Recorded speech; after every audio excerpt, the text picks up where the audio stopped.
Hi viewers, அஸ்ஸலாமு அலைக்கும் வரஹ்மத்துல்லாஹி வபரகாத்துஹு.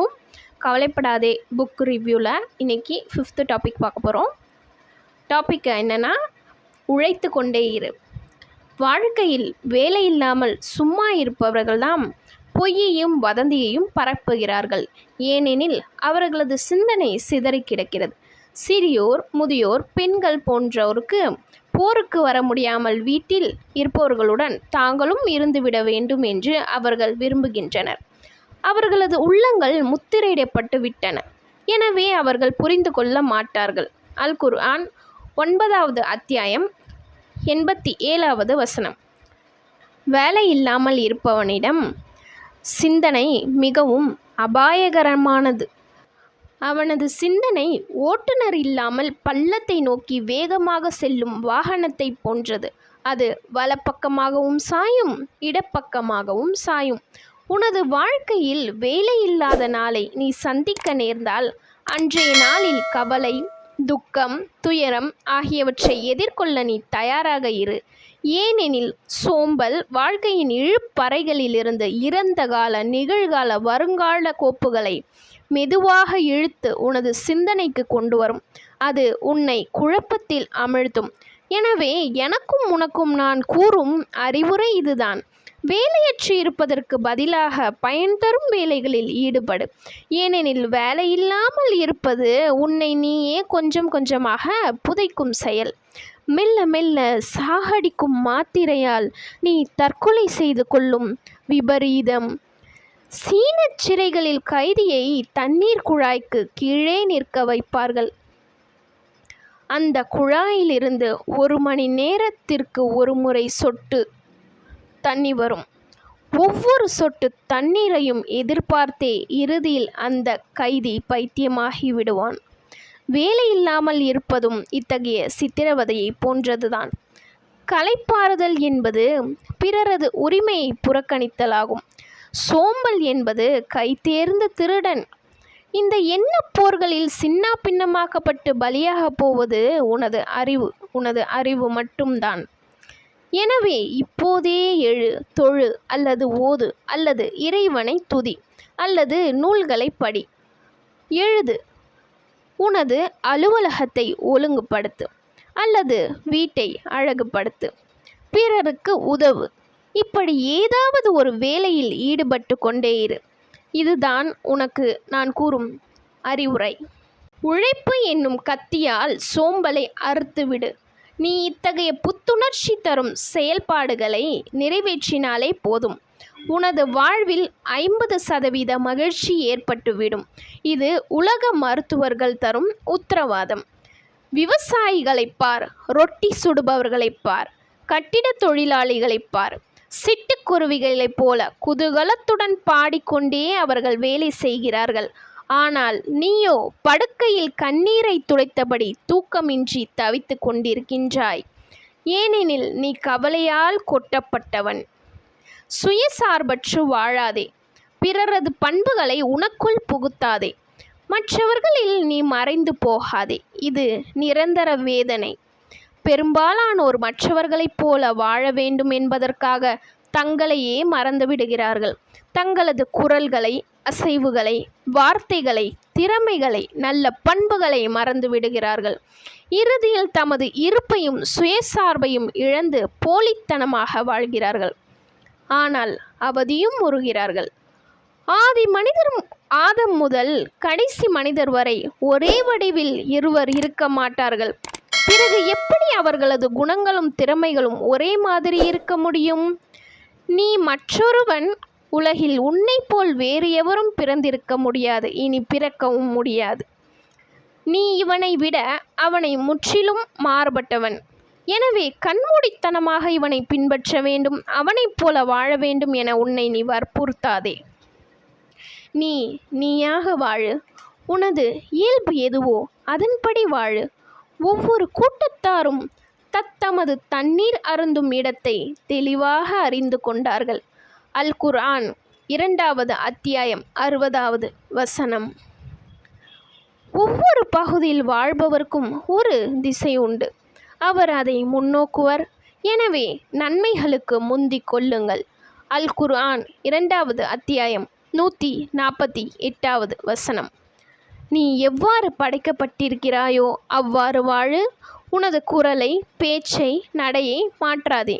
உனது நடை எதுவோ அவ்வாறே நட. அதற்கு மாறு செய்யாதே. வேத அறிவிப்புக்கு ஏற்ப உன்னை நீ செதுக்கு. ஆனால் உனது இருப்பை வீணாக்கி விடாதே. உனது சுதந்திரத்தை கொலை செய்து விடாதே. உனக்கென ஒரு சுவையுண்டு. உனக்குரிய சுவையை சுவைத்து நிறத்தை ரசித்து நீ வாழ வேண்டும் என்றே நாம் விரும்புகின்றோம். ஏனெனில் நீ இவ்வாறே படைக்கப்பட்டிருக்கின்றாய். இதுவே உனது குணம் என நாங்களும் உன்னை புரிந்து வைத்திருக்கின்றோம். நபிகள் நாயகம் ஸல்லல்லாஹு அலைஹி வஸல்லம் அவர்கள் கூறினார்கள், உங்களில் எவரும் நபிகள் நாயகம் ஸல்லல்லாஹு அலைஹி வஸல்லம் அவர்கள் கூறினார்கள், உங்களில் எவரும் சுயசார்பற்றவராக இருக்க வேண்டாம். திர்மிதி. மனிதர்களின் பண்புகள் மரச்செடிகளின் உலகத்திற்கு ஒப்பானது.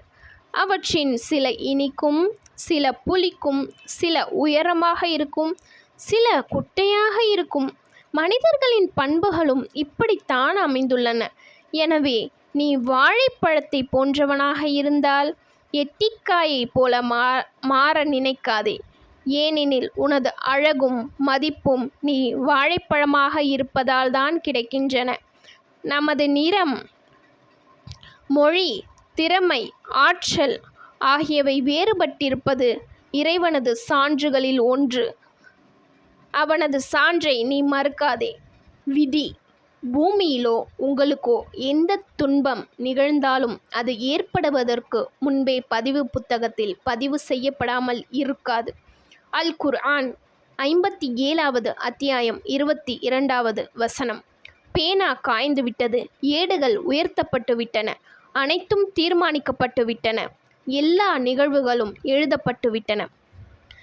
இறைவன் எங்களுக்கு விதித்ததை தவிர நிச்சயமாக வேறெதுவும் எங்களை அணுகாது. அல் குர்ஆன் 9வது அத்தியாயம் 51வது வசனம். நீ சந்திக்க வேண்டியவை உன்னை விட்டு விலகி செல்லாது. உன்னிடமிருந்து விலகி செல்ல வேண்டியவை ஒருபோதும் உன்னை அணுகாது.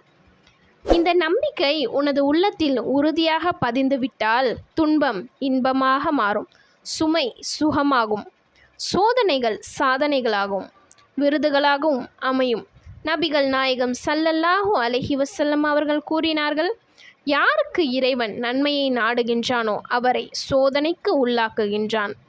எனவே நோய், நெருங்கிய உறவினரது மரணம் அல்லது பொருளாதார இழப்பு அல்லது வீடு தீப்பிடித்தல் போன்ற துயர சம்பவம் உன் வாழ்வில் ஏற்படும் போது நீ தளர்ந்து விடாதே.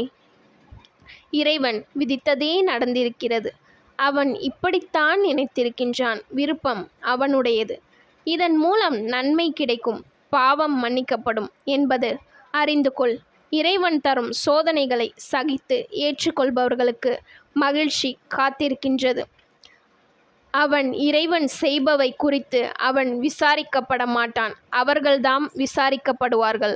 அல் குர்ஆன் 21வது அத்தியாயம் 23வது வசனம். விதியை நீ நம்பாவிட்டால் உனது உணர்வுகள் அமைதி பெறாது. உள்ளத்தின் ஏக்கம் குறையாது. மனக்குழப்பம் மறையாது. நீ சந்திக்கவிருக்கும் நிகழ்வுகள் அனைத்தும் எழுதப்பட்டு விட்டன. பேனா காய்ந்து விட்டது. எனவே துன்பங்களை எண்ணி வருந்தாதே. நீ நினைத்திருந்தால் சுவரை இடிந்து விழாமல் காப்பாற்றியிருக்கலாம். தண்ணீரை வடியாமல் தடுத்திருக்கலாம். காற்றை வீசவிடாமல் நிறுத்தியிருக்கலாம். கண்ணாடி கோப்பையை உடையாமல் பாதுகாத்திருக்கலாம் என்றெல்லாம் எண்ணாதே. இது நினைத்தாலும் நடக்காது. நான் நினைத்தாலும் முடியாது.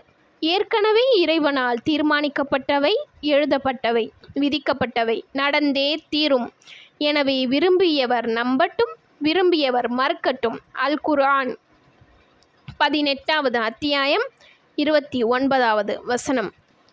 நீ எல்லா முயற்சியையும் மேற்கொண்டதற்கு பிறகும் நீ பயந்து கொண்டிருந்த சில பிரச்சனைகள் உன் வாழ்க்கையில் ஏற்பட்டால் அதற்காக நீ கலங்காதே.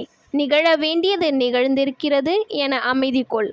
நான் இப்படி செய்திருந்தால் இப்படி நடந்திருக்கும், அப்படி செய்திருந்தால் இப்படி நடந்திருக்கும் என்று கூறாதே. மாறாக இது இறைவனது முடிவு, அவன் விரும்பியதை அவன் செய்திருக்கின்றான் என்ன கூறு. வியூவர்ஸ், இன்னைக்கு டாபிக் முடிஞ்சிச்சு. நெக்ஸ்ட் டாபிக் என்னென்னா துன்பத்திற்கு பிறகு இன்பம். அதை நாளைக்கு வீடியோவில் பார்க்கலாம். எங்களோட வழிகளாக மாற்ற சப்ஸ்கிரைப் பண்ணுங்கள். தேங்க்ஸ் ஃபார் வாட்சிங். Like and share, comment. Please subscribe.